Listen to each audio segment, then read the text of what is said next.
2024 de ensemble na ene de beba enipa dodo na so ena wo mo kasa as to say one cry na be win 2024 election meje de say kabi no mienu nko ase yesi o yenhwe ntakrem ne yedwe de obe win a ye na ye nim say ida say NPP amanyokuo no ana say NDC amanyokuo no ena e win 2024 election because that is how from the Fourth Republic akwa NPP fan de adechi ana NDC fo afa by ye hwe sisi ane de abeka say NPP amanyokuo no ma disappoint e breaking the 8 no enya de a eba beba sunti ye na de be shift your attention e de akwa NDC amanyokuo no but there is one independent candidate one de nani abedi gidigidi a enya nkrofo just won de mo da swale a won so mo ba betwe e de epo no aba be pie mu Ashanti region obi beka so sa asem de enim say possible ani minim say possible na su baby a yedu sabre enye po asem ene ye hwehwe enipa bebre na na de wo manu atomu as to say wan ene wini sa 2024 election na ne de no numerologist bin so eden sem bia to joy busia enya asem ketwa kra ma mema mu ina so akwa abashonko enfambra ati judgment so meje de senyankopon wadom ahoden ne wo ho no mobi biara so ho ye na ya so amhye mo bo se de beto for me free baby ana be ba betena fidem hanum se na me de ho nsansem nyina no aba be so mti matena sinko ade no ma mani tua se de ekoso e wo man mu e na maboabo no amede ni na no e ba be so mo ATP enso aba be kamensa e wo hanum se na wachi su de ne ma bebre na trend running mate e na edimu ntintima running mate e edimu ntintima de na just Ashanti region wo mu hu baby a wo mu fa wo mabra bonye wo mu hu baby a wo mu fa chest wo mabra bokura ne mfa send wo mu nyina no so wo mu resigning from NPP party ni mu send wo mu to aso na wo mu nyina no wo mu wi anyankopo hata srinko ano enenim LGBTQ enso aba betia te se ye papa jase no so baby a be fa bia no obia ede na no ato sa LGBTQ na mbela jase kopie mu parliament a ene na na do dan ko egufu ado wo ma pass ewie na do dan ko egufu ado on ne keke mfa maye no adani bibia ewo honom ensama jese maboabo no amede be so ne so de dosu ye papa na me share subscribe ma me share video we so ma foforo na uwie nso a wo ma me thumbs up nso ewo honom de bia me ka se thumbs up ne de eno ene shamin cry eno na ma me hunu so oh na ya sewa de wo ye na mafo ani je hu ye papa mo so abrani abre bia no mo de maje nhwefa comment section na se no na ya sewa de metimi aka nyina ne senyakopo enhwam ye papa me be kaja ede agum na ma sha ase numerologist ya friend no atasapo ma betera fidem hanu said na wonsem aba be show mo pay na sabre ya mena mo ka say den sam fofo kra no de aba abonten as to say nenti a alan kojo chairman na wa NPP amanyoko ni mu o free party ni mu na o free mu wie ye atasapo wa ba be chirechire mu saso na 2024 election no wa be kasa e de afa honorable Kennedy Japan wa be kasa de afa baumia ho mahama so ho de agigim e na wo mu nyina so wo mu yire candidate wo jina se 2024 manga na yento abamfa ma wo nyina no wo so ho yere eho ebombon san nsem we mu na sema wo ka ne se alan kojo chairman 2024 election say yan ye careful a obesan hwea e de egu obi gari mwan hwea e na wo ba besa na wan so kura gari e na ode ba begum de ko ne egote de num nsem a ye behu de o pache o se 2024 election no de obe wi ni no ejina eye mahama na yire so e na ba omia yire so na ye ko sunsun mu wi asen so de a NPP amanyoko no wo munya selecting obi obey running mate obi be ka say bia ye nisuo so we na say ye no kre ba sunsun mu wiase ankasa no ye nya selecting obi oba be ye baomia na running mate instead ye din a say aba bontin bebre amikunu na pokra no ni din wo mu bi edu chuma ne wo mu keka ho nyina no se hwe wo munyina no obi enu ho no ma wo ye fit na de obe win 2024 election no Lodina Mahama eni Samira baomia sankrofo mienu na jese wo mu ku osunsun mu na kuna wo mu ku osunsun mu no en dani aba physical na jese physical no yehu a obi a obeganta na so obi obefamanto no ekita o say alan kojo chairman thing if care is not taken the ebesi yanko na yanko tie numerologist atasapon enum nsememra sesia constituencies. So their relationship number say Dr. Napo any addition established for people to know say problem there. But we know me say your microphone they are lobbying for the positions in the party. There are some people are almost lobby, they are doing all what they can. Say Dr. Mahmoud Bawumia be choose one. It is any efforts no. Because I know some of the names are a bit more you see say there no or make say ope I the man ope or no so bet me I do bet me be as the bear and bet me I can the position. It is a Dr. Mahmoud Bawumia and Farmanoa, there will be disappointment somewhere. I don't know say party no start a year because in region sa running meter say me nina be what is happening in party in the region. Party also within a nice family now or start a reconciliations near the Adibia was a woman a yen or down. Now more to once say Adia in ya almost say and say Omo Ebenia Power 2024. Now more sign at was to be a timmy a breaky 18 and found a nipa name was a nipa no bet me a breaky 18 and was a vessel way now. Sefata so bet me aboa me break 8 they are fine. So when bet me aboa captain bet me the aboa shape na ama shape no etimi aseli ame akokodu a destination no. And no na we say but enye enipa oba bet na de no achi. And no na we say you omu focus. Say no an you omu focus. Na say omu koso eye no personal interest as obia say onya ope. But Unyakra as a party name we need Abanokra 2024 and Nefia and the home. But they should look at Obia Omun in entrance no mu say any pana ye be known. I yet day was any panny to me boy and me to me win the 2024 election. Now for personal interest in the Anton chain. No moon the party no anchors interest. They say they are not thinking about the party.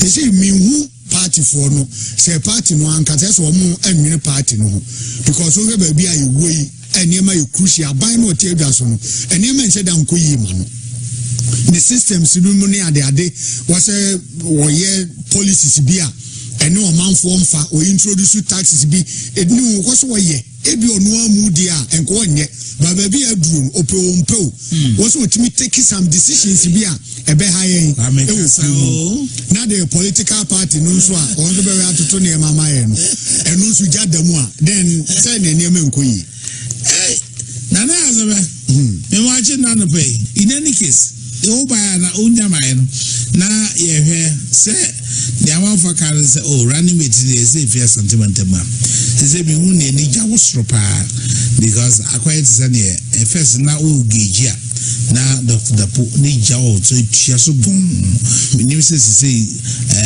babia atia bedru anase de jaso go a onabo o say audition doctor on so de no doctor so go on so de na jaso go say minim say city jane say du wo so ame ho and adu ho na be kwa so and so go sukra da nti also o madundu wo mu jano and I will put it a page or I will say or treasure be or minim say yasoya we the torchlight be by Brian a champion or the torchlight be by him say or you say a ready battery by some do me no okoye so over here near Ashanti roots I'm fast okoye and then to say minim chief of staff minim send any day say ono no come do yen akosin kan so sometimes one say I'm chief of staff oya something under so free everyone but Yamase do you see her presence in the region? Yeah. I chief of staff or can when omuko be court main can say what by ye nasifo the things are one lobby you could say so on tiakrana the presence be felt ebia your kobi I support the Central because some time ago, me who story about Central Bank for rooting for her. Say me, as chief of staff, me visa. That's all. That omoya reshuffle in the summer. So me who the roots the onye MP ewa hada. Okay. And I want MP order. Onye MP be our hada. Me who project bia wa chance anti anybunyam so a chief of staff and indeed the longest one but the route ankasa apa ofri yamase na okay but send it here na hoginka na otu for na santi sam no send it here wasanti sam no send it here amount for betimi akase you have a constituency here that people will rally or vote for Dr. Bumia because of you as a running mate. Okay. The nice when they have to my honorable Kamna Kukuf and say I'm say on the city jarum I was surprised. I mean Sana Usuna. Kwame. Yeah, no. See we deny the battle of the doctors. And sir we cry chief of staff saw one doctor and now they need a gun. The only day you made the Nubia. Numerologist are your friend or Atasapon and Yakwakotina Band, who tiene Casa Mudia. Na chese 2024 election send ye debia na yenim se bia na mahama anase bawomia ene betumi afa no this time round ne de ensesaye kakra bi ebebem enam color yellow na Alan Kojo chairmantin FIN ATP e wa hanim se mame mana kwaba shon confirm bra ti judgment so ATP nana ya se wa bibia abokodi Nyankopon adom na so yi Nyankopon adom meja weekend weekend ya won se adru enwum de na ya Nana day. Mr. Drenyum Brana day. Every other weekend you draw vem and no vem it is different altogether. Mr. Do weekends and the Vigos no ya na was sure cause Monday to Friday so bedroom. What day nankwa. Now maybe dey nankwa wo dey dey. Ni dream me na ejima kope baby a letter. Eh na say do weekend I do any was as usual. That prayer no what to say friend me that me aba bejimeja. Na me no na ekọ manso. Sa wo na me na ekọ. Eh na nwumre mi gina mo sere mo bo bi amfre me maame me what episode me pia na do. Na me do pie me na me be fie. Oh how much no be fi na wo pie na wa wo hwe wo pie ya mrebe 9 say da ye ni me pie dey say. E be fa no be 5. Six kula no be fi ebe. Eh na ATP gina ni was as so. Na numerologist Atasapon and I just wodin niema to just say yanye careful afiwe no send yankade bia na kone saa na afiwe no enkone saa ala na betumi asan ya kra de egu obi ga de bra just say de ebe koso no enye bete kra den na betumi aka fa ho na na ya se wa wuti asema Atasafo Sapon kan ya na sacrifice me is so powerful. On betima for date of birth. No make can ma bi esi no maka say dipa say na be dipa titu say na be since sacrifice no on dey nsem ba abonte a esi etimi taking serious. Okay. Na wuti nsem na walk fire lancash na me say Ghana be obi a surprise is ba abonte ba no say lancash and we ni afi 2024 about 2 year kwa e be obi anwanwa enti na sama panic na ni demu mi American ka say NPP and this nana ya bre wo mo ya bu baba sukra na say sukra no encha yesa what you say enti na de tie bia de omo mi enu nyina mo say rather opposition I say go opposition that is we say opposition house square house square twice opposition montawa name say this amanyoko no say woman to me win 2024 election na just say mahama we wie na djuma na omo kra omo say na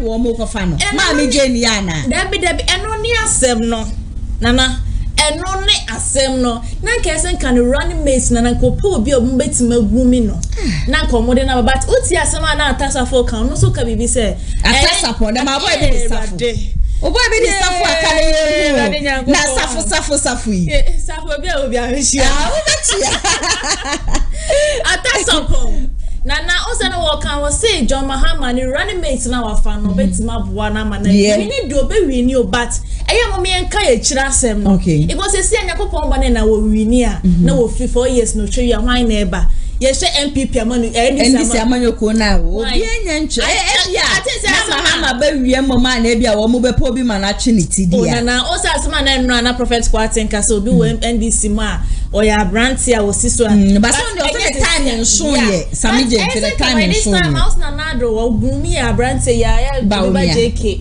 from 2016 na ba be 2019 no because say wa grown oni bi we basto ni mo ha raje obeso na ya sewa bana na usa ko nya obi a na kaja ko ordinary asia ti say the atames ye wo no John Mahama the same thing na nka esen ka de enko enko betimi ide abo ndi samani ko nti na opposition ni de omo ko opposition mu we na wasa ko for running meza Ensan so nya de emo NPP amanipo na wuti esema na atasapo yike ya na ese ma no omani abre yani semire se na no ade ya na ehu se semire ba omia wa ko Philadelphia shole na wo so nya afidi agro na bo pambo wo so ne ne lodina Mahama ne yi Mahama na mu shukran wa ko honom enti ne ye asofofo mi no nyina ya power na ala ne so akoba ko bia ye ni no na se 2024 no many abrio yes no se de bia me ka se prophet kwatin conscience do the bible ti bia na at the end no be ka se Wall Street TV so na abem life again na me se wo ha say Ghana obi ka se hey ala go yo chira mate even na da kwa da de na do be jun so egu no NPP e be shock wo mu se ana because ye show baby aniema na ebubo ba ni ye show se ne sisi numerologist so kura chire Alan Kala wa fa ni ye be sisi na sister and I 2024 na ye agro amafo bi na yana se nipa na ka se de yakopon ehira no obi bia ntumi ndume no ene bi NPP for na anya smart Senka ya lankash ne really do manana and come off on fala because who say ye de bia na ye ka ina wo koka na wo kokko ne wo comment section so mo say na ye tan che ma wuntumi na ye NPP asem and ye to ye to bone NDC for we fear ha e asem ketwa easy am afo bebredi at black family say black family so chap boy ye fire this way asem ketwa me let us ye kan people wo ma sem na nye dem ko ade a na ma fa asole e tell you say the paye nka o ma sem bi ese would ba o mi ayi running mate won ese sunsun kura na mo ti nwie na ebe ba physical mo manifesto kura mo ti o san ko fa no December o January February ma sister me ti e kwa esi May ansa na obe yes fa na da be na me ka che mano be sam say o fa ni May na wa be se ne campaign na se bre na say bi o select ya no de to aso yes we go 16 regions o 16 regions na sister 16 regions na so kra no wontu me mba Kumasi na nka se wo be gina ku Kente anko aka se wo be kwa bia jeso wo be kwa bia mampon wo be kwa bia Kente wo be kwa bia spa wo be kwa bia safo something only the last time make a show say yeah 2016 2020 yeah bana edu campaign season na election year but this so much that go campaign but this as obia I was relaxing. So enfo obi a obi sans mun kan say election year dem o ye 7 December me no medicare NDC ampa di 24 we economy betu mu ba ko pe no ye sheda nto mu kwa me bedi akona na nse o sisi ano ye the new IMF Ghana mu new IMF no nti mun ja say mu ko obi man so kwaje bosia na mun bra won na eme ya sa atasa po yo won no apa wentumi amba yi wo amba kwa me bedi akodi na kwa me bedi akono nkan na me bese bisame na pesa atasa po mboni bi na se o munyi na candidate na wa no kan no kre na wo bi wa no ga se wo we di asante for atem so de po ba ga na yi go ma asante ma tem we di wa tem wo we busia fo we hu eti ai na tem na we di ya tem na dai ara na obi yani ede bi ankran fo mu di triumph wa na ye no it na to me aye ade na ya oyesa ade be fa he de be ya wo mama kuma ye me ya o de mama wo ye me to chilled water ma na ajojo wa koma kama o de po ba o de be to Kente ana so o de koto he e na pese bi mo na Dubai ho no bebu wo nya na o de so na ba be to ho no ma edru ho a wo be ye na na kwa me de asarbedi akuni sem no ke kam ye show e se de ko pantai oh like serious wa be ka pantai squad no wa be ka squad so de kwa na eko sister e ko be ni magazine no boys ki enya ne ninua odi na chi enti na asarbedi akura na wa wotena sekase mediapo ba santimantema na wa yo okay di bibia de na 21st century 22nd century wo ma ye penie ma power o my Ghana mo se pese Ghana tumpo be ka se pepeka sake era me ba dia Kumasi na tema nyina youth ni nya ba be baby enuma e dia mama wo be bie wa na so de po ade e si enam body if you aso abesi o wi anu akoyi despite no akoji you2 I do test so no aba be yen hye se eba numerologist yo kasa na wo kasa e the fa presidential candidate no wo mo yere no mu wo se Lodina Mahama no on shut down fa ne hunje amanyo semwe bedin se ube huni se o te sese na esisi asemi aba omia eyi neti but ono no one calm lady a minim se bi so na ade mu odu ntino otutu ni na ya bia na mane yem kakra but who say hearing from atasapon na sankofo no so yenim se ne wo mu nimde ene se ne wo mu sifa ka bibia etomu no na yehwese wo bolo dina din na wo semire din yehwese wo mu mienu nyina so no wo mu free northern aspect na den na ekoso wo ho beauty atasapon na asem na wo kana wo say man mienu o my wo say wia na ebo na asem na enye kwa o ma so ayehye we ge ne kan say supportive wife no enye ye de ibia ya de no kura we de o de na ya gina wo masa ya de o de ma wo kase mfama kura ya mfamba na ya se wa etino o she Lodina yo bi a o ntene ho asem o ye kam Tracy won say by some ko bi o so be trouble shit the amaga for but o she na no waye and me when he said Lodina din a waye no o support ni kunu but on person obey na nim okay e wo politics nim it's no ye ne maybe so ma say na yan kan so we as yet bi akọ wa basisi ya but so ko sha na ground na ya sewa omo ye nema na wo be so be first lady ana me dey say abome Lodina Mahama ono no sa ne first lady na wo ni say wo ndi awie o be so sa to wo so ti do yes wo ye bia no se ni ti kro na o de be wo form kro na o de be wo form ma ni kru na wi ni sa so na Sabira so ni say da bi second lady na no ye no on pe enti o pe first lady enti baby ono so de be fa bi say po asi o se so ase ono so de ni ti be fa na ni kru so aye dey wi ni cause ni kru wi ni ono so wi ni bi esi kana wo nyina na ebedi what I say drama Mahama na yero ma wo say o ma mo ko position a che 8 years ni e koma draw ma che bosi o ma brogu wonom no enya se ketwent no wo pon kunu se de be ya ade che obi a be boni prom ka se ma safa bi sika ma no ko so she mo so wi ni a what I say enti no na bo na o mo wani kranya me no mo bom ho den ma no ma chere se o mo ye ma kasa sa so no baby e se o to no ma wo timi bom pa ma wo kunu ye djuma bom pa ma no se de be o de sika be pa ni se mo ho o fa o pe ma kra na forget ne ma ne penny ma ne de nko baby but so na ye original one tu kunu ye bibia na ya sewa me tufu so wo kunu ye chemo da wasi tufa so famamwa na just say aside running mate once and sem why and I just say NPP amanyoko no wo mo fa na ene de wetumi aba beboa wo mo breaking the 8 nso no na just say LGBTQ and also air trendy ye papa and run your family betena fidie manum say din sembebre na ebe somo ekwaya chese speaker of parliament am man more piafo meso abone homadi ye papa wa kire se wo bema wa chese na nado danko ekufu ade se bi o ka asem na se koye mfama na obetumi aba abonti aba betutu bi e de amane na nado danko ekufu ado na just say anti LGBTQ bill la wo mo pass wo parliament na eno de wo mo wie ye no mo de ma clerk say clerk of parliament emfa nkoma na nado danko ekufu ado na de wo de koma na nado danko ekufu ado na nado danko ekufu ado or just 7 days say obesign na dia parliament no wo madwuma wo mo ye ne se wo mo be hyehye mmra na wo mo de niam betutu ye nti wo mo ne wie a e wo ye constitution ne mu ye mmra ye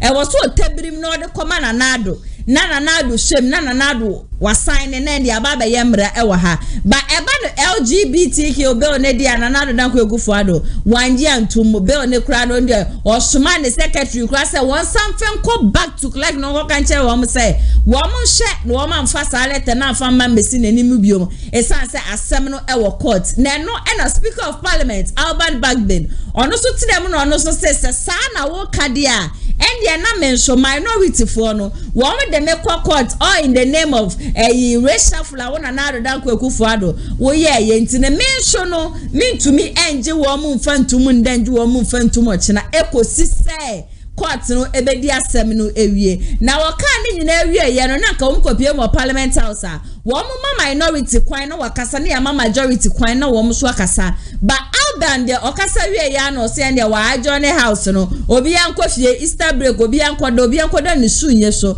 na wonko dwendwen na bra bom kosise ono na kuma beto ne yem na nde wo besa afre wo mu se wo mu mbra no na wo maba ende yehu ya ni so speaker of parliament akasa wie ne wa sori a wo kono minority our parliament and this amayoko no many agiye papa say nanado dan ko for one sign LGBTQ no na speaker so just say na racial for so awaye no no so ntumi anje wo man tum and the one wa select wo ma kopie mu committee ni ade me betena fidie manum say the ho nsensem nyina so ebe som na sisi ade hana fresh boy honorable Eco Vincent just a member of parliament Edema Otafo constituency ono so de na no ato sansemi mu a watch say wo kopie mu ye parliament house ne dia wo madwuma wo mo be ya ne se wo mo be hyemra na wo mo hyemra ne wie dia na dia aka yina no na na adodan kwakufu ado adwuma but na adodan kwakufu ado se ne wo ka se be no kra ne kane no se be onim bedu nanim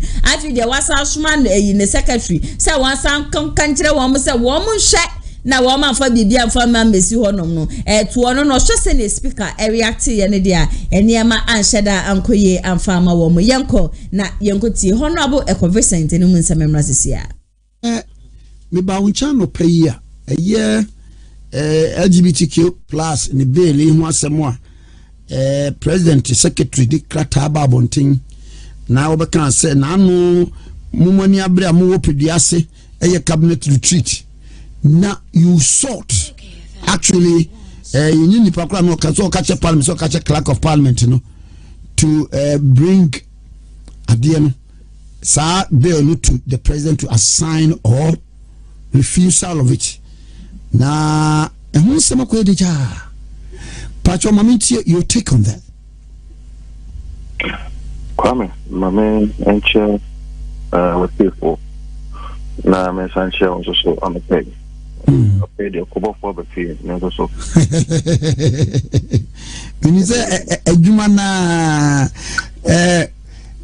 manche wo tafo abotan so a meche wo ahimbronu manche wo ahimbronu mu a meche wo medoso edwa na chi wo manche wo edwa na chi wo a meche wo zongo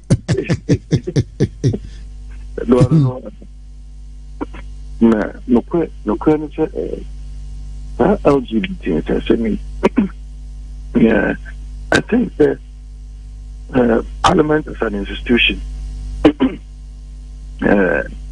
we are filled with your communication to let the Ghanaian people understand really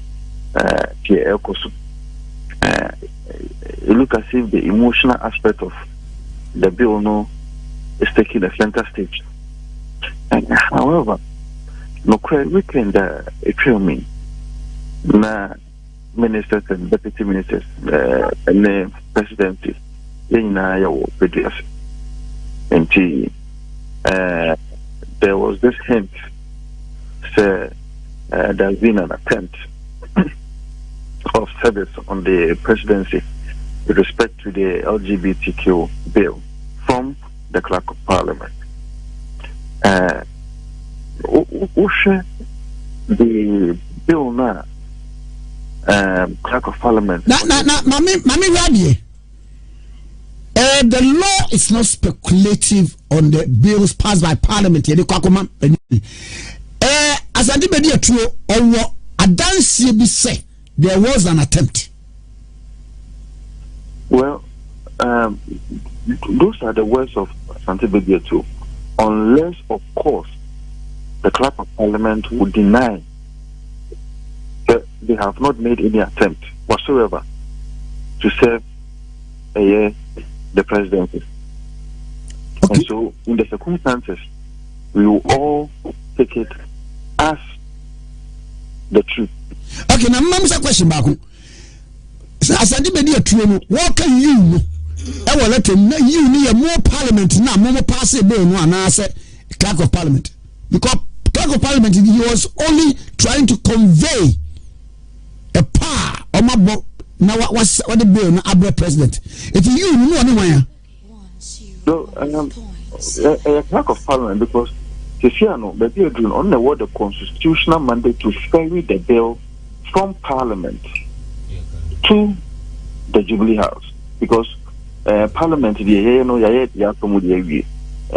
the committee level to plenary, I'm a plenary, I consider, I'm a pass, I go through all the stages of reading, the first reading, the second reading, and the letter now, the supposed letter, not air core. Supposed letter, if the Parliament you want air core, not if Clerk of Parliament you want air core. If we Clerk of Parliament, when somebody can catch us, Parliament, I only do more the Parliament didn't give a give constitution. They say it is incumbent on the Clerk of Parliament who will now ferry. But I know our chapter there. Around Article 100, but I may have to confirm again. Okay. Article 106, 107 thereabout, but I will confirm for you. Probably even before Shibigi. Oh, okay. And the convention has always been the Parliament will be only here. Clerk of Parliament, not their presidency or not presidency, assigning or not to sign within 7 days. And I feel there was an attempt. I feel the Tosum make many honorable news of saying in Kumasi and all kind Article 106. The power of Parliament shall make laws, shall be exercised. Number 7 now. When a bill is passed by Parliament, is presented to the President for assent, he shall signify within 7 days after the presentation to the Speaker. There's a bill, no, and then say free Parliament, and what they come out from Clerk of Parliament or come Speaker, that he assents to the bill, that he refuses the bill to the bill. Unless the bill has been referred by the Parliament to the Council of State. Enti, empolete biya ebefi said the okay Clerk of Parliament or banu. Se President no respondia. So obe sign is one sign. What the command Speaker, not the President. It anu na make us you no one wine. And no na make a choice said. You look at you individualize it adiano. Adiano mina say. Parliament no to me se be shemra e be bobo we are party o pass we are enyemra unless of course it has been signed and gazetted. Now in signing it will have to leave the President of Parliament to the presidency, and no say if you want to acquire, it is the duty of the Clerk of Parliament so to ferry that document or that bill. Thank you. Now, my maybe some question back. Ain't it or no Clerk of Parliament? Is it part of a Parliament? Of course, it's part of the parliamentary service. It's part of no, main parliamentary service. But say mom MPs now more vote to or sworn at the end. We're part of it. There be another someone come. Thank you. Only duty because me a convince and me MP, but it is not my duty to take the bill to the presidency. Part of me bo. Some parliamentary services na me na me deputy clerk of parliament na mo and more pass adie bi I say the president ho me dey me the conveyor belt say me dey adie no echo me no me dey kwa na say emuaye bia ho me na so udi muaye no bra me no correct when I say the bill if you say wo ana to me wo so de beko because enye me e Vincent and I say debi minim se wakan be di letter na wakan ya e pa so makan letter honorable baby mame can't say me nchiro na or say the last paragraph or say in the circumstances you are kindly requested to cease and desist from transmitting the bill to the president until the matters before the Supreme Court are resolved. I'm Mr. Question her. No, say parliament the yemra the man. So Chile never come president now. Already I say Kofi Asante actually Abraham say mama family mama fanko. Or that power to say parliament I pass a bill.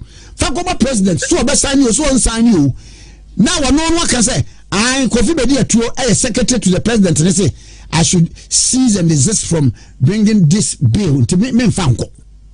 Cannot happen. Kwame, and just in a new and just a woman say the presidency through Asante Bedia too only sought to draw the attention of the injunction application substituted in court. Application stop the work clerk of parliament a drawing of an attention. Now wait one drawing attention was it you are kindly to cease and desist. Check the No, issues of nomenclature and ancestors of words. In my estimation, the presidency sought to draw the attention of the clerk of parliament. The president was trouble. The clerk of parliament, who say, President Adena was trouble diabano. And one number, and I said, promo. And I'm a question me. In law, you can't put something on nothing. Okay. You can't put something on nothing. Okay. Adiana ankasano matese honorable kwasefo ase odembe court. And now the mere court me receive summons bia. Then I begin to act on it. And I attempted then I attempted to. No, I can't do that. Kwame, Usha read no. In fact, Usha Dr. Amanda Diano. Oh, Debbie, I'm waiting for them to Mimi question say. A dear Nessie President to Quine, according to Article 106 clause 7. So Beji, would you do we are? Then now I throw Aquacoma, the Speaker of Parliament to say, Saudi process Nipabi has been commenced in the Supreme Court. Say, not the law. Kwame. And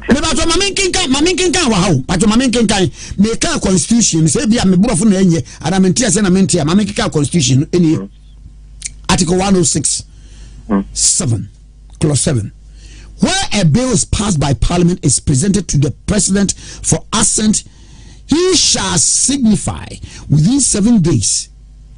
Yeah, the bill no command or 7 days after the presentation to the Speaker that he assents to the bill. So or that he refuses to assent to the bill. And I want you to unless it did nothing stops the President from receiving the bill. And you know what. But I'm also suggesting to you that this clause, which is Article 1067, will only have place if and only if there is absence of an application of an injunction stopping the clerk of parliament or parliament from proceeding to act based on the constitutional mandate that has been given to the clerk of parliament. Mami Musa question. E-levy. Every president sent to that bill. No, be the court. Kwame. No, be a court. Hey, but still, now but true. Some court. Nase, Obi say somebody should be cited for contempt of parliament. None lawyer need no assembly fund one can't anything about contempt of parliament. 2. Court now so to me I'll find the person on his own motion and that's so good for contempt of parliament. how can we be the one to answer for this the question? And the Jamaican mature said, in the circumstances, and who could read the case of Ayite versus Agbopu number 2, that case was very instructive in something like this. The case was to the effect that when the Supreme Court had the occasion to explain. Minister, say, it is a Musha Mrebia, Bachoti. Musha Mrebia, aha, Nase, Emrano, a bill. Now, they call Parliament here. Clerk of Parliament, if they didn't somewhat response should go to the Clerk of Parliament, not the Speaker of Parliament. Is that what you want to imply? Kwame. Would you mean for letter we any subsequent letters be a Clerk of Parliament, any common president, whether to signify his signature that he assents to it or his refusal to assent to it. Let it be say a free parliament or the plenary no more to aba agia tum be na wie president wa president in his response no or responded to Clerk of Parliament sana ba so kire Gabriel some person said this one was not in response to any letter. This one was by virtue of the respondent in the writ, which is the Attorney General's advice to you, Kwame. Emrano, the one who here obeying from so, what they now check Mamma Minister. So, Oshe writ to me, you are Attorney General, a respondent of an injunction application. The Attorney General is also an officer of the court. The Legal Profession Act, no, Emma Uhunu say, the way you're an officer of the court, and that's why you're it is incumbent on you not to advise your client or not to advise any person who is a party to that writ to do anything that will prejudice the administration of justice. And the Attorney General and our advising president that he is a respondent per Article 88. He is a respondent in the matter, and for that matter, he will have to advise the government that by virtue of the fact that we are responding to the matter, this is what I do. Oh, and what the meeting in ask you, but maybe point, up to now, maybe say, let be a bill. I a president. What lady best say a Clerk of Parliament in response to be a Clerk of Parliament. That has been a convention and a sana parliamentary America. Yeah, this one is not a response to any communication from the Speaker of Parliament or from Parliament. This one is an advice to the Clerk of Parliament who sought to transmit or ferry the bill. Maybe I just said Clerk of Parliament, why the money to me say, Fakoman? Parliament, the money to me. Thank you. Do you know the way? And what between you? Because what don't I do? Mbacho mubo. Monshi shame. Muya bibi area. Na mwashen se. Mo parliament se. Speak Clerk of Parliament say fako anambwa. Okay. He cannot in his own volition send it. It must send normal instructions one fankono. Yes. One is under the instruction of Parliament. Yes. It will problem say disaster. One army nekasan. Yeah, the Clerk of Parliament nekasan. In that circumstance, okay. Daddy, me no, nyami na mi otu mi o. Mini, membrano, mona mwashe, and mwashe me say. As an administrator of, me famko. No, correct. It is said, one over Parliament is saying now. Kwame, me too as an NPP, a part of Parliament. Sure. President Charlotte no the brand me. It is not our duty, or it is not my duty as a convincent as a MP for Otafu to ferry the letter to the presidency. It is not my duty. In this circumstance, because you see, you have to do a holistic analysis. The holistic analysis, then they say the injunction application was geared towards Parliament and the presidency.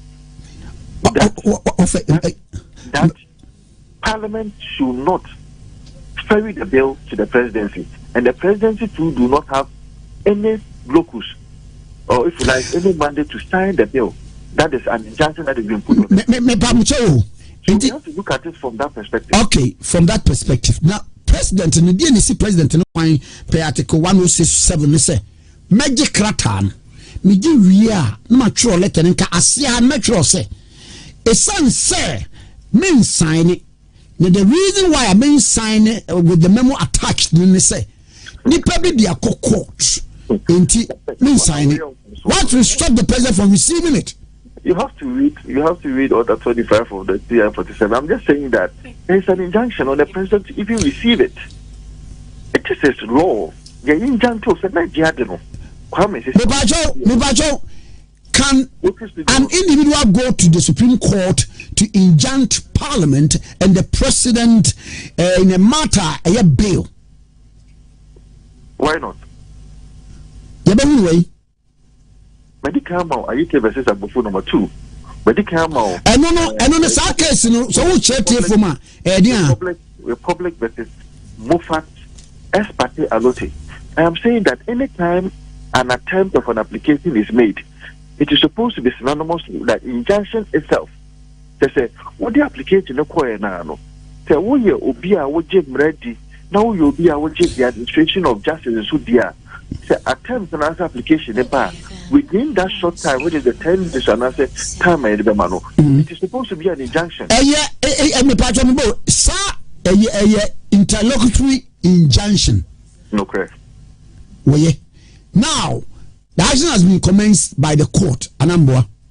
Okay. Now, secondly, can in its explicit form say President, Eniso receive cry, and I need to on at saying there's even a Pakistan Supreme Court who has also dealt with similar matter. Kwame, and just question, say it needs not to be specific. What needs to happen is that there should be a principle, and the principle is that there's an application of an injunction against you, an institutional. You cannot act to change the status quo. But in other jurisdiction, it has to be definite. No,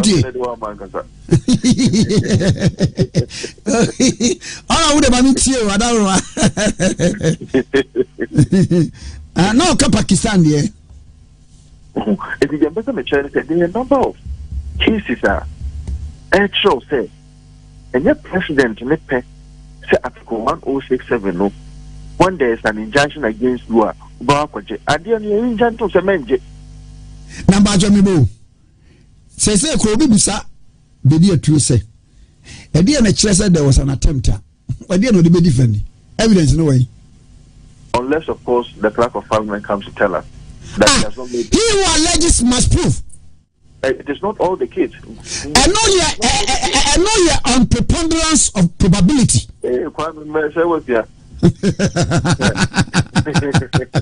But there are always an exception. Oh, okay. So this one is an exception. Yes, because you see, you are making allegation. So, that is when the owners will follow me to prove. When I allege said there was an attempt by me to do ABC. My allege say, what we are punching. May I let you know? One I'm so baby I'm a punching. Why do you? Let me patch on me, bo. Me now accusing me no. What part dance here for me? Okay.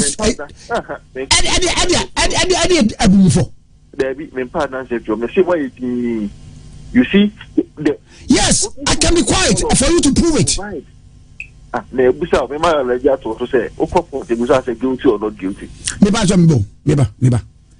The evidence of the game, to say the whole canon. The rule of the game is evidence. Me will see where we are my punchy. Okay. Ya backward, or say, cassette, we are now in ye. I don't say now was some we are punchy. The Musa question also here no.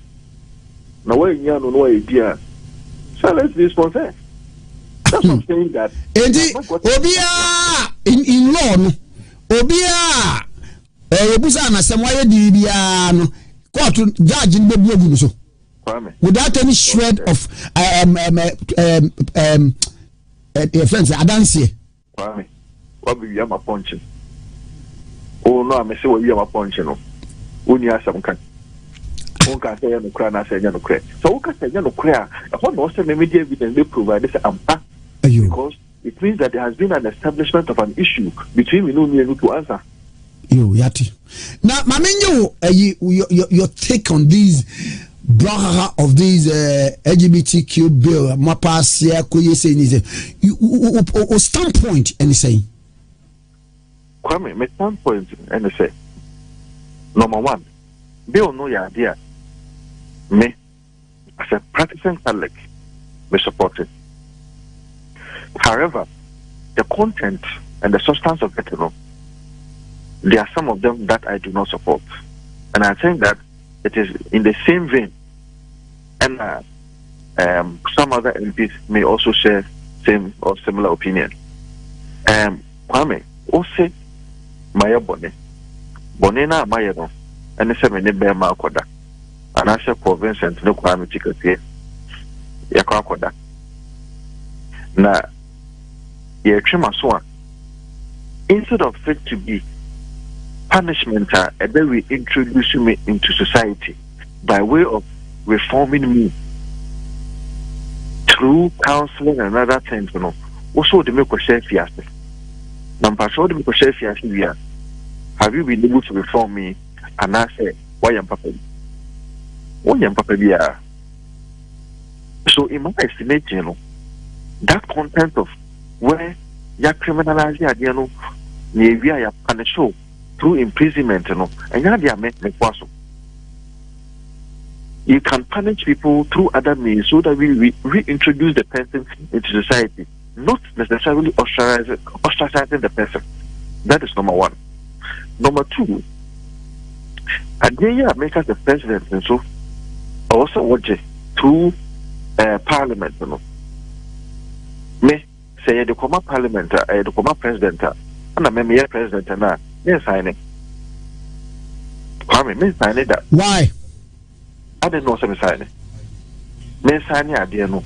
Maybe I can say, Obia, Okoka, LGBT, who are some picture. Sign it, with Nako Chef, Yatia Lockham. So, are we saying that as a nation, we are throwing our hands in despair to the extent that we cannot do anything to help such people by reforming them or by reintroducing them into society? That is where, at the other time, even as my vet, I said, as a parliament and as a people, we seem to be failing. And here we are representing the people. No, we cannot throw our hands in despair that way. So let's find other ways or other means of punishment whereby people are community service. Or why can't we have ways and means to deal with that? Masa actually, after counseling, we introduce you to society. Let's see, that is how I think we should deal with these matters. Okay. Some people make this argument, and conform Musika into Lucas or the Panocrano, Uncle penalty, and I say, Uncle 2,000 penalty unit, 50 or which makes here, what I could do. Those are arguments that you can make. But the question is as to how many of them. Can we say out of the few people who will be able to pay the internet, we should go ahead to imprison everybody? I don't subscribe to that. And now I'm a subscriber. And I feel that we may have to have a real look at this and say, there's an opportunity, say, or consider, and that's what I recommend it based on the bill never banwa. These are some of the things that the president should be able to put in the recommendation to Parliament, that we can have a real look at it as per Article 106(7) of the 1992 Constitution. He can even send it to Council of State. Now, I think the Council of State, it means a holistic understanding of what the bill entails, and even in the current circumstances that you are, comment. And I will closing our eyes that we have an economy. As our economy, say you can't say that's as a nation, are we closing our minds to this? Is it because someone wants to win an election? Is that what we are doing? Haven't we failed to educate our religious bodies? Haven't we failed to educate traditional authorities basically now not to say me colleagues but but in the circumstances, what better decision can we take to be able to salvage our country? What better decisions can we take to be able to salvage our country? That's multi-million question that all of us should come together and think through and do this. And we should be apolitical about it. Apolitical about it. What's your economy? Now, from now till December, the country said they say you lose about $13 billion. How are we going to survive? Have you looked at this? Have we? We have not. Hey, then we have a problem. And no, and I have a problem. It doesn't mean that anybody is going to support LGBTQ. Me, as a practicing Catholic, Archbishop Dr. Yawanote, who is the Kumasi Archbishop, will be disappointed in me to hear send the Bavens and the Call Parliament or support LGBTQ. I will never do that. But she has said, education in India, we can take a smart and better position out of this. And no other things that are like it. I am about it. And I think that we should start to come out. Kwame Munya Momoa, and me and Martin in your politics, Kwame, meaning so you're well educated, widely read, Kwame. In the circumstances, Wakume Mupa, you know that this bill in this current state, somewhere as a nation. But Yaya didn't manaya manuscript. Yaya don't know. I'm not a cousin say. We say also a board. I say religious leaders say also your man, you know, a basso, the chinchian, or say about in the current form. No, we can still do it, but we have to do it in such a way say the whole repercussions and that is where I stand as a member of parliament for Old Africa constituency. That's honorable. Eko Vincent Archese we member of parliament edema Otafo ene yakwakotie no abano ni nyina no LGBTQ sensem ya ndran ladwofa na meka se senkana nado danko ekufado wotie Ghana fo na ndi LGBTQ wa sign bill in 10 anka de ebubo bani de ekoka ko nyina no anka nya de ebeko ba me de still na bebi amigina no ehwa na migina speaker of parliament ba mo piafo wa bo edwuma yie papa ATV nana ya sewa ne wukuru ne yakwa akotie na ba no ai abrantia ne ho fe anka so MP nana ya sewa speaker of parliament me to chamano okay e bi sana na no kwa president na woni so president nana Jack Toronto oni one man so iba JK no no ne wo ho enti no I president no obetima tia wo nana dango akufo ade okay enti watia ne de watia no ana na ese watia no go nana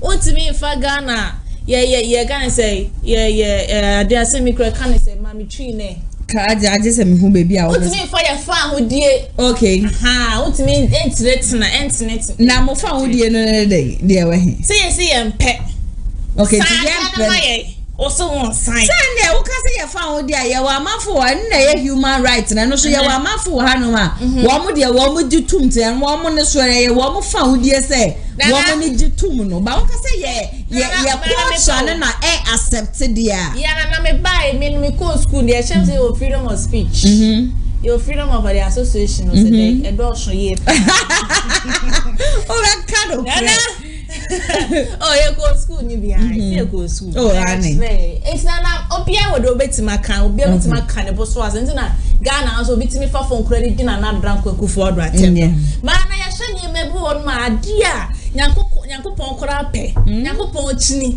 awode no me ne yekra no me yakan dada me nyankopon sare no me bia mu se ba be kan ye ni esi da mra na dranko akufu odo wo de san ade ne ma ye na me mra wo ban Ghana mu ase ko se wo se bi ko so dada na de nya mra wa hase ye mra mu aye de beti ase se me ne se wo pe na wo de ba ye ne ma wo ban Ghana mu ase na se wo ministers na mo pe ne Sajia boss no I don't want to mention his name. Yeah, because Kana Odana ebetima si abron ebetima ko yi enkurase akwa kosiesie ho akwanya asa wo man Ghana ebetima ye half so ni says kan ne yire edi no lutu me kwa fa ne se me yi nana ya sewa nana dan ko agufu adodo ye ndie the speaker of parliament the year na anyone me to check the man but one thing is nana ya sewa me ntini me bia se wo ha se say all that time I speak of parliament about Bontini Buffet no say massa e show tap on Jenny or the wall to say there that's the nana oh nani kwe ya so na do so ache 2016 na ya guy na udada utina fine ko si untinu trema ya wasi ase ba ese na ya nkɔ ne saa fa ma na do dan kwaku fuado and speak of parliament na ya jana person ka me busa masem kakra the way was me taking action no na me ya sure say I was a speaker and Kassan we declare the stand say LGBTQ no on June 2 what you say and ye wo kwan baby em say kwan a letter ne so far so a do ye no and the words in the letter no and no and a pushy speaker of parliament because you can't tell your secretary say Uncle Country Speaker of Parliament say a man for letter ni fancy winning. Like Speaker of Parliament felt very disrespected. And I also feel said the way he reacted. He also disrespected also the way I enter make us say the way Speaker of Parliament no and I can chat. No sanko tuno bo asekakra no tie sem na wo keka no ne obi anko fie ne de keka na say oh my god dem wa say na so obi eyedo ede o pe ba say na ne ye na obi ka sem bi ni so ne pa ne be ya adwen dia o stand there Speaker of Parliament here ne de ne kwenya me ne ntwa ye o hu ne sense na do kra na de bibi say about or president of Ghana or president of motherland has say on president or say inti senka unso ye pani say ne de na kwa fa kwan foforo so but I say o take but na do no so wan fa kwan foforo so listen yen share time as LGBTQ e ba bonten na Ghana ya say de bia no ye china basa ne stress parliament house wo matena so sa na enne no enra na jofa video am de be so wo no na eye minority for na chesem wo wo to say fan say Monday omushiem say okay na Monday no ye be discuss e bia Monday ye be di fufuo Tuesday ye be di diehuo Wednesday ye be di wachi Thursday ye be di way up to Friday enti no eye bibia wo mo hyehye e de to honom enti no Friday and Tuesday na Samson when yina no ebobo baye no they had what they were going to talk about and before that no na wona na adro no nso no let's say ebeda wenuma you have only 7 working days to sell the best sign. But also the kind of abonte we can say let an imedru nanim and was some court yes share a brand now one more day mobile money tax you ever say e-levy ebe na ewo court na e-levy na adwasa for kra ni Ghana na so mo de adwasa for fi obi memu ebet na hanum say just be chief of staff crack obo ni prum nyina say pie bra yesrew na bra ni nyina no nsema je say e course wo man mu just because na mo pese mo bu Ghana for na pese mo ji Ghana for yesika ye sha say ye tu tax sister ye ho de papa bia wo mo de tax ye na su de bia e na obo wa say employer jo tax what you say it's ni nyina no na mo je tax na de so na ye hu bibia mo de ye e na enu mu kura no matumi apase e-levy masha se ye hwe da no ade ye abranti ebe ye yi kenoforiata end of year budget hwe sebi hunu abranti de ba bonten 7.7 billion hwe sem hunu sebi abranti de ba bonten ekwa wi achire no na e-levy no kra no the way they were expecting to receive the money they were trying to tell we Ghanaians say they didn't get it that way that time ye be catch am say sa road to na mu chemu no comparing it to e-levy no sebi ye na yakwa bre na ye nya esika kakra bia me ma me beton ade e bia wo kono kofa ne ma or the e-levy o tua with mobile money na mutina ade no wo beton no enfaso sei na wo benya but sister ye hwe Kumasi to nkran kwan so tools a ewo so eye miensa that time akwa to Kumasi na imagine say wo de bia no ka e free Kumasi kra konkran 600 na ka bi etua 100 Ghana cedis sister ede na say 600 Ghana cedis 600 so free Kumasi so eba akra so eba Kumasi a 600 Ghana cedis sister ede na say 1002 enu kwaye ka say fam kwan so no it's more than 600 yeah na sister 1002 no let's multiply it by 7 days na you multiply 7 days no by 31 days and I said 30 days in a month let's calculate and see how one come my Ghana no ebetumi enye sika edi afiri mu aside no no sebi enye nkran ni Kumasi kwan so nkwan na to wo na Ghana fe na bebi ato yenhwe bebi te se eyi nsawom na to e won nsawom ye wa driver for no wo mo pai free Madina wo mo pai free Circle wo mo pai free eyi Amasamai wo mo pai free Pokwase ebesindi ko nsawom na wo mo twemu bi akra na wo mo tua se 1 Ghana cedi mpo na wo mo tua sister na se a day class e fa hono kwa no e 500 because sister how much was the government going to get na wo mo gigi sa to yi so no they were nkwafo asebi na wo mo nai wo mo di dem kakra they were also at the end of the month no getting something wo mo be twem no wo mo ka kire yen se wo mo be pay adwuma de ama wo mo let's ask ourselves some for no kwan be no mo fa so didi ebi na wo ba we were no mo tete kwa ho no mo sere seska we do amakom ya wo mo sere seska we do take ya wo mo sere seska so who is going to convince me na ya say one say 180% NPP amanyoko ne dwen Ghana form nana ana de bia wakasa bebre so penso kura gubu who is going to tell us say NPP amanyoko no dwen Ghana form they don't think about us because see here obi betena comment section na say aka cho say na what time NPP amanyoko na jo family ka cho say 2016 meme to abama NPP 2020 mesani mi kokromoti to aba ema NPP mechi ba wodi mechi wanya mfasudie e de free senior high school me kwade nka meka say my father can pay school fees 10 times but anya shene this is a policy and another dan kweku for aba e de aba and then my brother has benefited from it. And this culture says it wouldn't be possible, but another culture says it would be possible. And of course, the mobile way. Yes, Ashanti region, Hanum say, sister. Yes, for your Nimbusa NPP Amanyoko Nebaye. What have they done for Ashanti region? At the end of the day, no, Obi Betina baby a culture and say Ashanti region Hanum say your MP before stronghold. Mokejetia second phase, you know. And then the swimming pool. And patrol and they didn't want grow. And in Kusie, woman, I won't do my tell me what even Ashanti region now. NPP before stronghold. What have we benefited from it? Oh, yeah, you do Ashanti. And then no two from pa. What is Sika Kokosho? And to me best Sika. And to me best solicited for funds.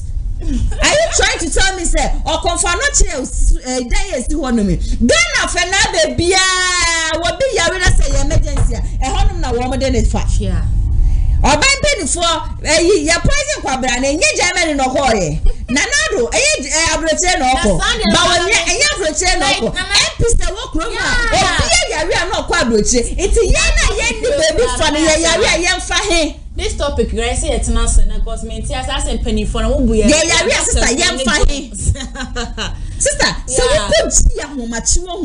Na sister, we just send your mouth for good on now. What best now? What busia now? But we know where the soon appear now. Will be where the soup and our kuma. We say rather miss me this year. What that one no need to be able to say. Yeah, nare hopa. Yes, Kwafa. One with that dialysis so. Now what the yente kroma ya and a kolebu de yeko tumu. Yeah, no cre. And the parliament house a crowd the ECG car. You do light and a news. Oh mine, what is it? Is it say and penny phone na ya bro and I said then. Ukokati say I will be men can you are insulting them. But sometimes you know, I was able to make Kenyans send it to home. NPP amanyoko sister then woman can try. Oh na somebody convincing ben a woman convincing. And be na muguso moda so ye. Na sebi excuse me to use this word. The nonsense people will sit somewhere and tell us say you hate NPP, you hate this. What would I get from it? I mean said what would you obviously kana wo mama me bia no mama me papa bibi. That be sister for one some to na yonko.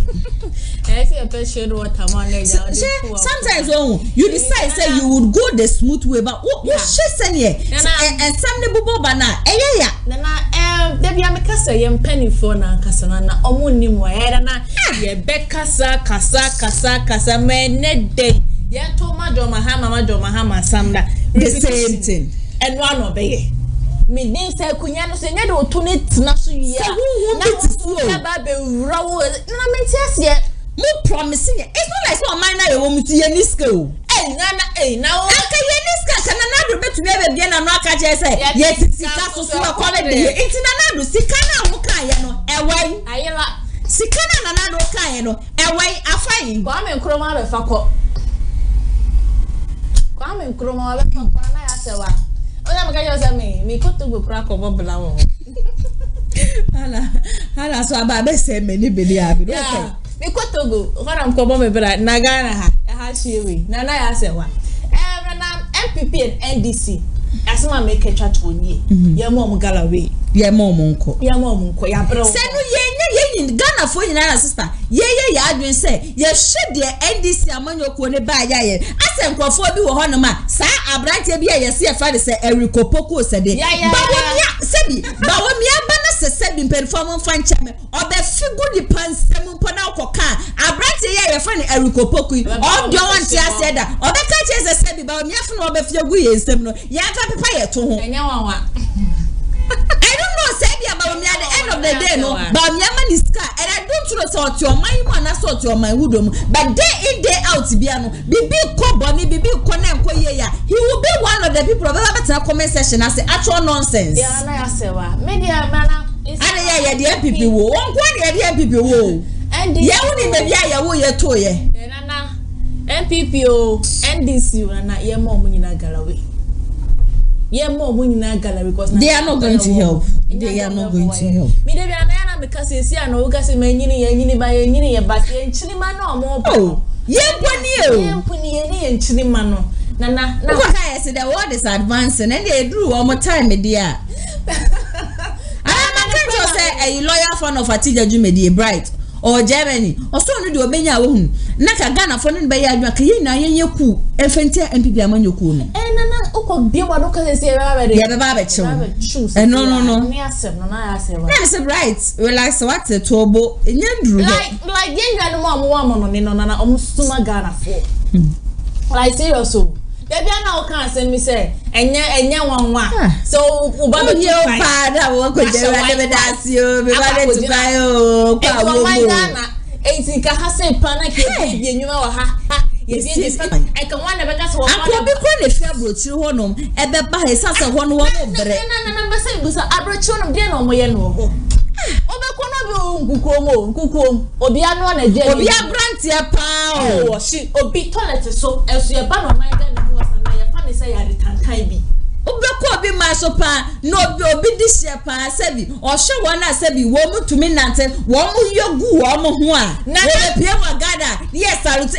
baga ba ye pavy way obi ameni che obi tomatoes wo na so be pie mu o man Ghana o fa di pa nya hwe wo mu ba no o ma jiji loan na wo mu di aba wo mu kodu ho no ma e de gbaku ni pa ba ko e de o ko adwuma no pa 6 to 11 wa po 11 na wa ko 11 to 4 wa ko 4 to 10 wa ko 10 to 12 e say wo ba Ghana no o ji loan ni ade no de be ye show wo Ghana ne correct na enye me se o enye abrochire na yese wo ye obi fo na me madam fo ba kwa na ko nurse ya na do ne mpani fo ne joma ha madaro ma ye posting na ko na ban se sadia wonko pie mo ye Canada kuri su bi na ebra wode ma abrewa no broni abrewa no o ye mistake ba ko pe ana ya sewa asema make we be ka se bia ya agro na medi am no ka se akware ge ni da so Ghana ye be bo wa ba sa abroche de ye mistake ku be ku ale ya o mo so ba be ku abrewa ane emra ye adwuma ena no ade ya Nigeria ni ya no so yesu obi yare aju wo mani abia wo no de ne ho na Yesu Kristo ba wosi obi yare no owu na nurse ni wo be kwa kwhwe no okokoto ho so okobom pai de ama no onu Nigeria wedru abroche de emra ye adwuma wo won kwesi asema ye mehia ne se kwabra ne bia ba wutu na ho na obi atamto na ne pay wo ye de degu masum wo ye de degu masum wo kusa ene meji ena na ju from ne max kasa o se eyi obi ekun 2 years or 3 years ni akola I so why na dai George Floyd onye na ye de negru na a police for the ni kokromoti na so say wo mkoto de tete ne ko na so ye yo manyi mu a enti de na chese mpanifo muntumi nya niema ye na chese ye nyam fansudie mfemfiri niema nyankopon de adom ye obonima na o manum makoje IMF Kwani be dia akoso ye the new IMF inti Ghana for munja ya obi manso the African countries in so Ghana na the IMF kakese sa Ghana be ye o mai be ye ya efri ya nara o mai be ye ya efri ya nara nanado mama mo bira ye ne be ye ya efri mora ya de kokromoti na ato aba ne de amamo esan se ye huni se mu ye mpenifu atese bi maaju mu do mu chin oman no mu oman ne da makoma so yes yo ende ye mfam adwuma bokwa de mu ni adwuma yo da bi na wo adwuma be yen Ghana for na ya employ mo we employ you people to come and serve the country. You people are jobless. Yena ya fam adwuma na yena ya fam adwuma no mo be peja mo ho so wa yeso de ene ka konya ne wo ho na ka yeyi wo mu nyina edi na sometimes it told man na me ka say it is an NPP NDC any the cake ka ho ne o man Ghana mo Ghana kura ke be say sister anka bia ahemfofo ne na nka ruli enka sama mo ye kanema bia bi because anya hwe ya no say region bia no ewo mfasudie ba kumienu region bia wo bibia no kre ebusi amamento aso me nsem na NPP ne NDC die me di mo echia wo hu e bia mfia na sister mekwa akopa aba be hwemo papa ka wo bu o mo kra ka o mo be o mo adwene be sister na so o mo adwene be ye sha se di rado ne ba o mi ase no me si e di o mo tema bo so na form ho mo se ne ye ko no nye de mo ka na yi na e say mahama ka bibi ka bi kire te Ghana for ye de mo be ka mo page baba ye kra so wo nya magicians o be page mo but politicians mama afia ye yo oh na me 7 December na no so se wa smile say ye nto aba ne fama no we go show them fucking 7 December nanado ube pay vote be kotokoto asante hene na ase ebe sire ebe promise Kumasi nanado ye wie nanado ka che say wa smile say ye nto aba fama no atuba NDC for ba so mo disedro dem de be ne na soro no ase me ya o na that na me so na ne o ma nya adu ba o ya no ma ya no ma because and then some me see the machines bi ne ne ma bi ayere the office one na isi dey say on dey no so pass and then that 2024 election the embassy 2024 election the prophet kwate so prophecy o see anya careful anipa be wu ewu be cause wa police for be wu nti 2024 na the sister election we enko betel empire ne ye boss le rade say erade ka ye ho na erade mbo ye ho ban erade hye ye so na tese bosumi a akada ye nimi erade fa ye nkotwa asundwe ma koso on the 7th of December ekoduru ho no ma na erade nyankopon wa ma utumi no ada ye di erade say you obi mpo a we erade wo mpe na Ghana fo se bi wo be hu bibi di egu ye ni so wo mo de ye be fa baby de erade ye be ye de kokromoti be to ba erade no wa kuni pa na free wi ase di amaye ye tumi mesu tumi mebre biom erade minim sa wo ye mpa bo tiefo minim sa obetie me mpai boy amen no erade ni pa we erade we yi no erade mani medi o man so amen presidential candidate bi a wode Ghana for de ye be fa baby be kwa go chiri ya adwe say ye to aba ma no we erade wunyi sa nipa no erade bi de me nkasa dan ne erade kuri firi ho kuri firi ho no me erade be ye yiye na na ya sa wati ja dwuma de me nyansa bebre na na maka ensa bebre na na be pop ya ba erade bi ni se wo domi na wo ma manim shu ngu ase de biara da erade 2024 e ma me sense fom amen erade tie me mpai bo e we nyame agya oba nyame oba na me nkunkude munti amen but also try amen wo comment section as mama to so e wa mensem mu na me to mensem ne so no me betena video ma no say kan send dia chairman wuntumi e dia ba bonti a wo che say NDC amanyoko no led by Mahama ne running mate awakwa akoyi no ma me Jen Opoku se bi one ma me ya ware na ma me no onya fantini on free central region na se bi oyetani of northern part honum na Mahama o shia ma me Jen eware reserve 2021 na enu mun kura no ma me ne oni ni kuru be hye mu Kumasi ha na ndie wo mo twetwempna na ndie wo mo ware ye wo mo kopie mo central region awale ne gu be 20 years na ware ne gu ye no e na Mahama so de be hunya ne fe oba tuntum oba wo de natural body wo akonno e na ndie okoye secret wedding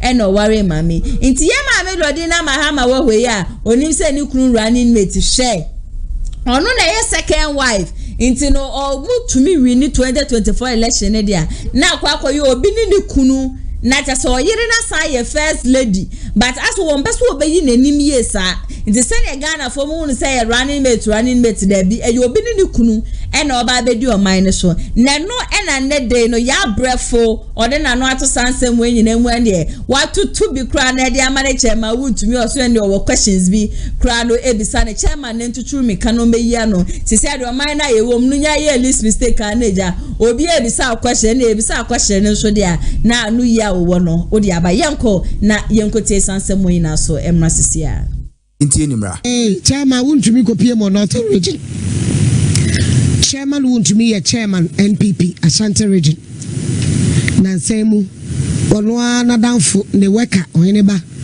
ebeka se wo mapo se no e wo north region en confirm any de ewu chairman akopie mo north region na manebo a esoro no kire wa wutie chairman na eto aso yentie de chairman aka me wuntumi mete Northern Go TV here catch ra say a challenge na opoku agimai so we free central region baabi obi a wo free bi anaye baabi a obi a wo free bi aye me free central region me ma free central region na opoku agimai on free central region Rollins was bold abra Rollins wo ho no okofa aka every central region or the coil south FM 95.1 Rollins Sababe repeat south from Professor Tamas or Sad and by John Dramani Mahama were repeating north yes north say now Pukwaji my free northern region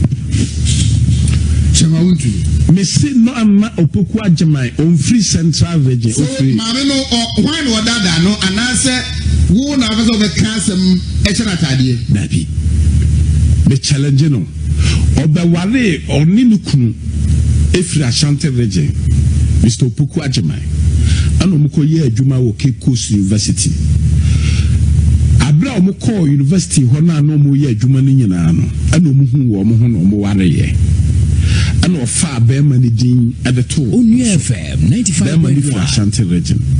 And fear you 20 good years ni. Anna our real go. Nti abra our real gui a gui no.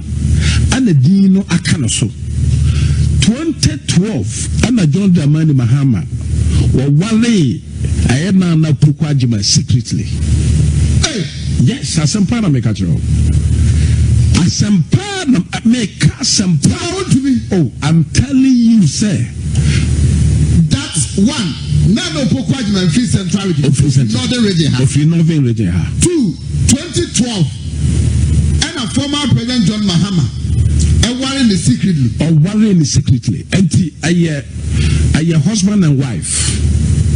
And yet, flag bearer and running mate. No. Oma Dada Lodina. FM 95.1. Oma Dada Lodina Mahama. How? Mentiasa nasi. The American say.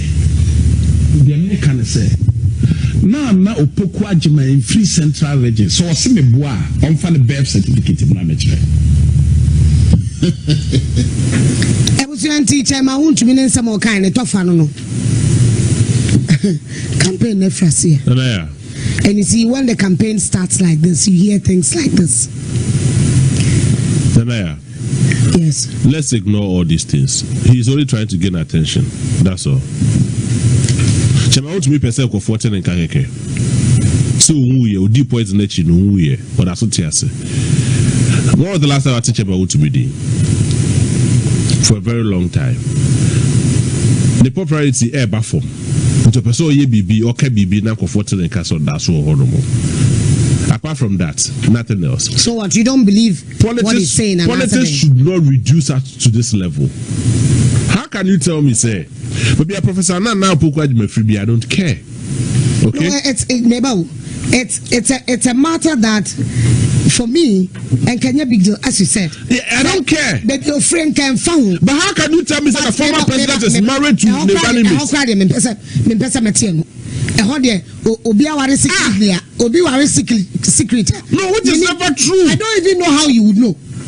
It is never true. Me say so Obi ware secret. I don't know how you would know. Okobi. The word secret means that my yes here and my yes here you know it no difficult but maybe should say if the running mate of the former president doesn't come from the central region, if it is true and if that is what it is, why would they purport say Nipan for central region? Okay, simple, agree there. If it is true, okay, and what political gains are they looking for? Is it because Rollins did South Acid? Is it because Rollins did Atta Mills and it worked? Is it because Rollins did Aka? Yeah. At a point, so Central Region has become a place. Is that what it is? And why would chairman even come and say this? What or they know so? Okay. Said na ubi sa chairman said in the northern region now. Fine. Admitted say. Admitted say. Chema your first na no poku ajiman. Nordna. When you say Chema won't be so Nordna. Me, JB.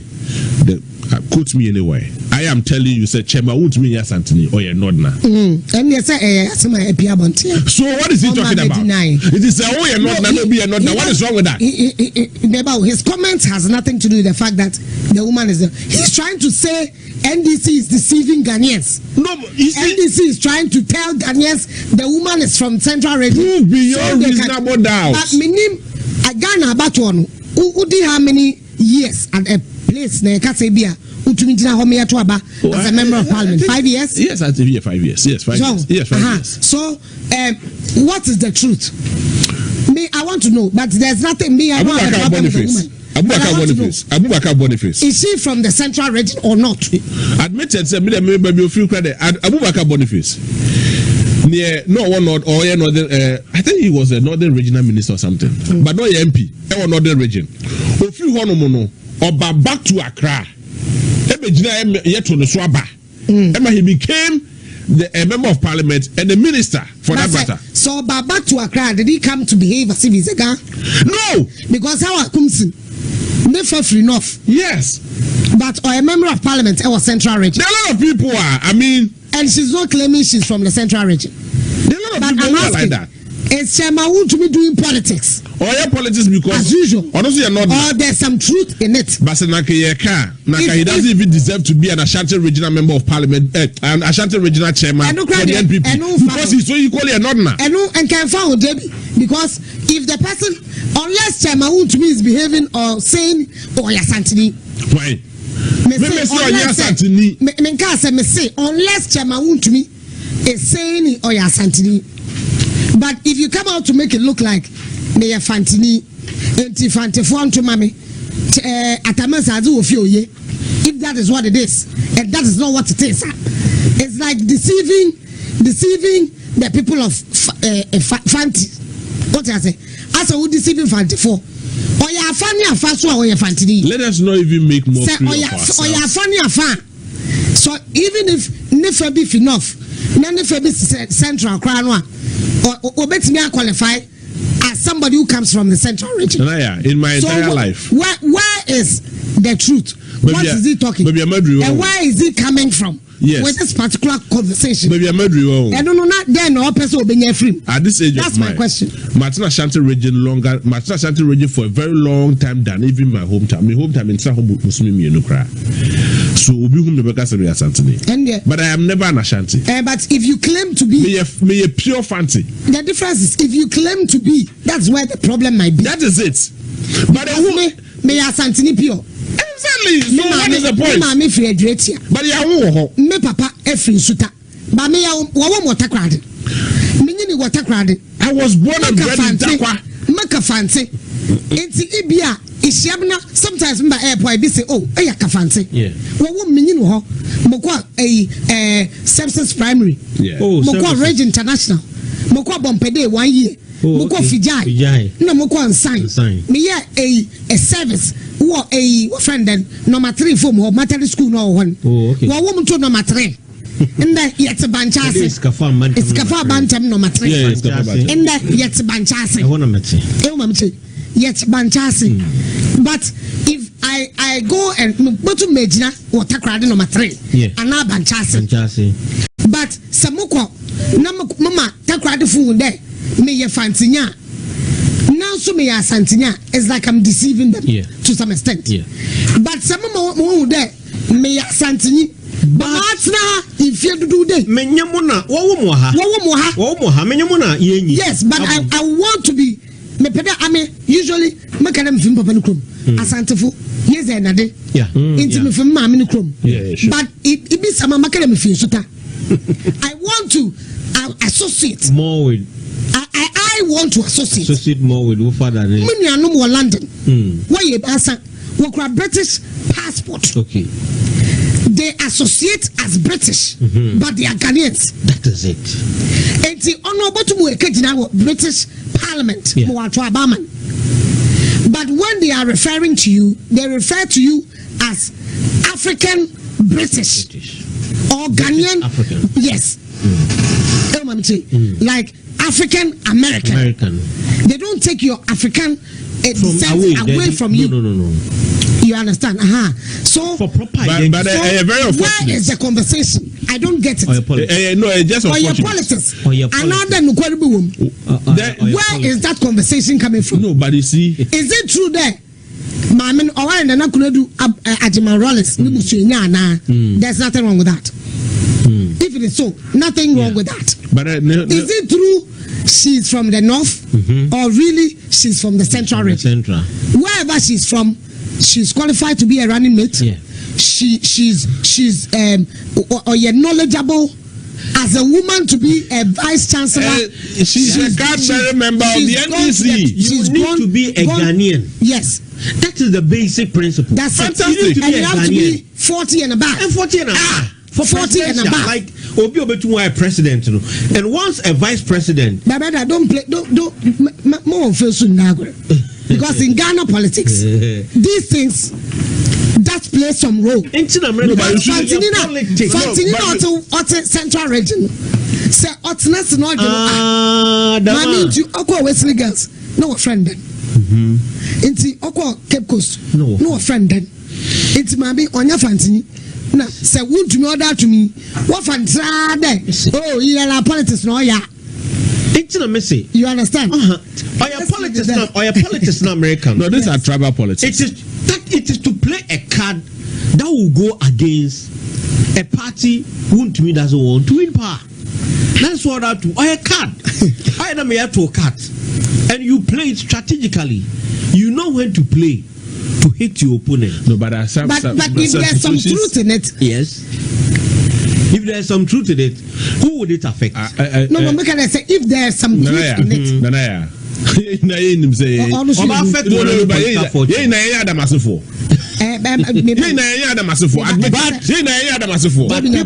move on a lot of things. Agreed. Who to me before somebody contested as a regional chairman? They even not so free. But he's a not man. Everybody knows it. Lakwa at the story be ebetuka honorable Efa Eye Cathedral. Among one of the conversations he brought out was the fact that a pastor we all know to be Reverend Kusibwati, he came out with another name, that the man was called one name first before he changed it to Reverend Kusibwati. What was the difference between the two? No difference. No, me strong. The difference between the two scenarios. And they say, Honorable Okujeto Blakwa came out with an evidence in chief. He brought a superior evidence, i.e. the passport. So the Ghana, the immigration service should provide us other information. IHS said there's no coordinated fee in their records. And JB, to buttress the record, you see, he is still currently The man is still running. No, do you know what that means?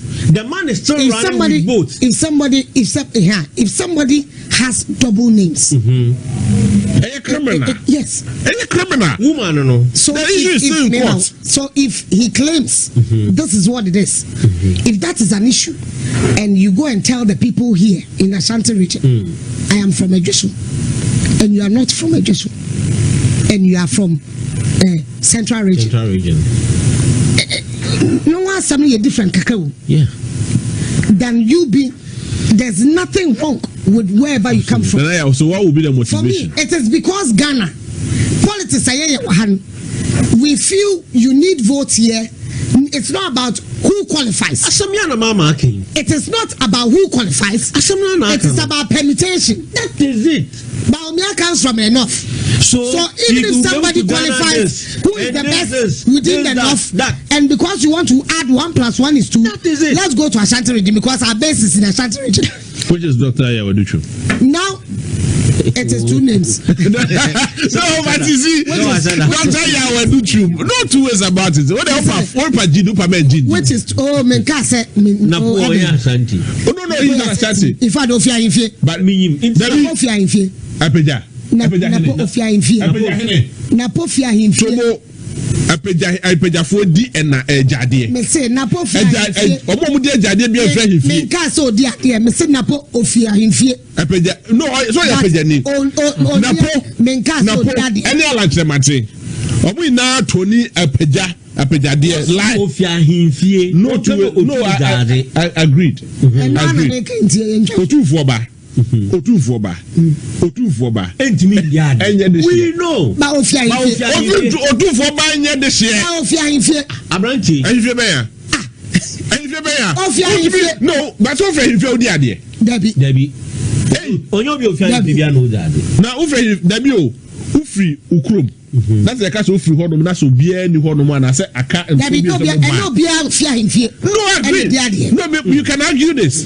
You can argue about this, but what you know, your horse. That's not our conversation. But Dr. Yawaduchu is an ideal candidate for. Yes, you see the arguments they are making. Dr. Yawaduchu. You're the very fine man. You're the very fine man. He's a very fine man. He's a very fine man. You're the very fine man. No, only about the boy. But lobbying, in fact, some are lobbying that. You can't put it to me. I'm not talking about that. One of the most senior journalists in Ghana, top 5-10. I put it to you that you have an opinion. It's not my opinion. I'm asking. It is the person who chooses. I am asking of your opinion. It is not my opinion. Why? Why? My opinion is that look, there are 2 school of thoughts. Yes. One is that you explain when it comes to Ashanti regional base and the person who does a lot of Obiane Edumoye Napo holds the base. Why? Because he supports the base. When it comes to somebody who appeals, who even within parliament, people think that this man cuts across the the divide. Yes, Matthew Opoku Prempe. No, Dr. Yawaduchu. So therefore, when at the moment as we speak, when you put everything both at the top, and what is happening within NPP as we speak, it's because of the struggle for the running mates between these 2. That is what is causing what is happening at the moment. With all the permutations, and Ashanti region is not easy. There's a problem in Ashanti region because of what is happening. I won't give you this. You push me. But Nanaya, in all these things, Nanaya, you ever be a fan to change? You know. Madam Ashanti region, Augustus Andrew Swaba. The numbers me chow. Dear Baumiape.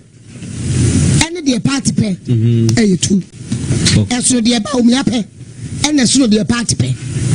In fact, even in NDC, the power that holds NDC, the Ahoys, yes, the Ahoys, had a say in the running meeting.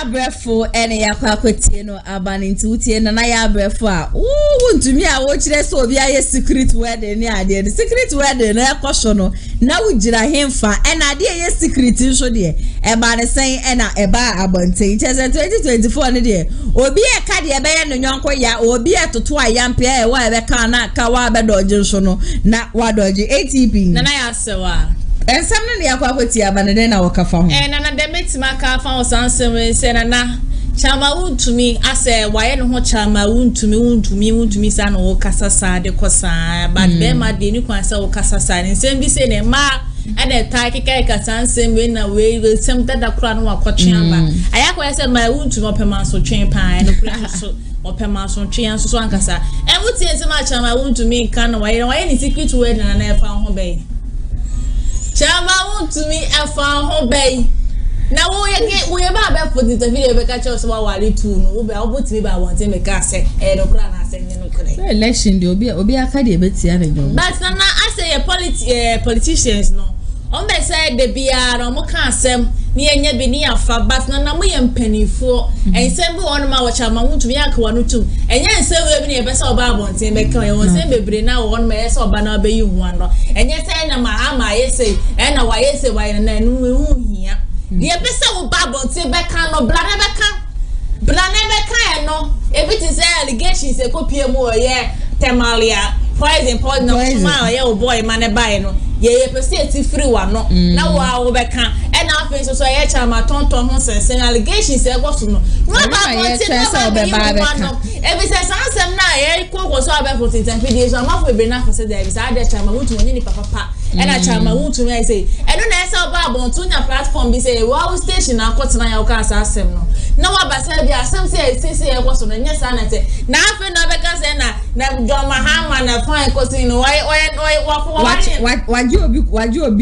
obi yere na waje ade so waje na me ne ne ke be ho wo se be manager 20 years na 20 years din no e na ne dingu so awa odin so opoku ageman na say no one say chama wuntumi or your trophy propaganda what I say or your trophy and so yeah the menti as NPP for no one say mo running mate na kura no ye twen some super assistant nyasam ketwa ye mo de da bia na mo attack obi running mate ma ye manifesto we ye ma out we ye ma ye aka how many manifesto de no na okoka we you know and say na ka pe David do be ye na no wa be ka into o campaign na se a oba door to door be say nana do be num kalpo be wo fufuo ni ade nyina nti ono so ba no abe wo fufuo wa wo ka banku do abe chiro ne banku skills or can say nti ene ya wuwie nso no a chiro so to aba na ma wo to aba na ma me a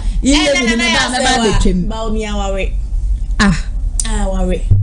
ware say na so ware send zenti onwe there be onwe ware kosi 7 December ware onwe mesi kosi 7 December NPP say from PPPA you say mo ko any PPP no PP me personal person no personal sawara poison party nene wo mu a mate poison party na this year na opposition in the omo postre wala na aka how many months say last days are dangerous say your last day kwa miracle and last day na wa be ku ho umu kra na be ku wa kwa ko wu kwa unu za ya da sa de ni e be final west ti ja me jawa ari na chira ya pakika wa be kukuru ye 16 regions na ya sa ba distance ka wonne mu kwa obi twa am se this the we obi na ba be shega santifo bo se what they po ba ha say no dey to one yeah running me ska won't me nya nyiye o twen se me e bedru me o waka se 7 December me e beto aba ni mom no be yin running me sister me say for final way to ja I na people when go na motesa empeni phone na mo soliana joma ye kan say e mesi ba bia kwa me kroma obi a me kwa ko tapete shi bottle ba ko de amana sa no maguso na wi aho ye di fufu cross na nim ko wa sama do cross me ni ade ya me de me chia e basa me chia e basa John Mahama ba ye ni ma udunso na do ba ye ni sa na do dan kwaku foro de ni de we was mitia ni tietia ni bibia kokoro wa kama no na ni space ni ti no enti na adwene nya sa bibia wo mu kama sabe na ya se wa ne ko wi ase ya hwe wo me yesesi form ya ya wo na to aso e na form of na na e bo free SHS e na emre wa fo yin no mu ko school da class wa trans ne chobo so mu ko school na free SHS enti okay na bra ma yesesi form obi ba JK miti ya so obi ba JK so president of Ghana na ya share be mu dike obi ba JK o jira so president ba o mia be mu die na you bet people for marry so na do ma ha ma so ware eti mo nyina na we mo nyina mo go position na obi a go position na so go position bi we na re abose me sure say that den kra na what say esumasi bi awini a midronya kopon so be ne ne egu no a sure be for ni tri this say na water panta ne go hwe na agi enye sa party ya na ya say wa enye izi ye to di agro e kan ni for na ku ya do ye wu Sama babu ana de baso wo se anti jajumedie no ye di ni nyina e se weekend na no mbese be kwale makwa ni bi oba goza be da siye papa aha so ni ye di besi ni ye di si no we di jijumedie hu ton product bi wo bibi na bese ye bahu de road mawa Freyen was 0550623377 and access 0557036109 ofa numbers no bi an access on your message on WhatsApp I vejibre na ye no ajoche enkom as de me rap bi say asabo so na we dey some choose school ho dey America for Kumasi online media school e dey amount school pa wa church for no word do esanso wa botre we ya 3 months intensive practicals ye do fantity ye pay for 3 months book sembi enim pen sembi enim Thursday you do Rust Studio. Obasa Osia TV and radio presentation I do na console enim ya church on ye many so ekwaya abefa so a obekasa de wo se wo studio ha nyina no ye be che obasa Osia camera handling so and so the same process course bi apesa Osia bia no entity ye krona mu en ye do obefa me pa cho me si school ne de adosho na so ye de ne na ye papa obi won ma wo school be 10 years ni ye de ne tena console enim kra say one day one kasa na camera nda ne so a ne wo popo e be popo jo so kro be jo so de egu no na so be pie mo hanum say dia kukudroma ye kire wo mo sene ye tena se sene ye de camera to so de say de wudu phone na ye video na so sem biara enim wona mo sha ase ne me se nyame ya no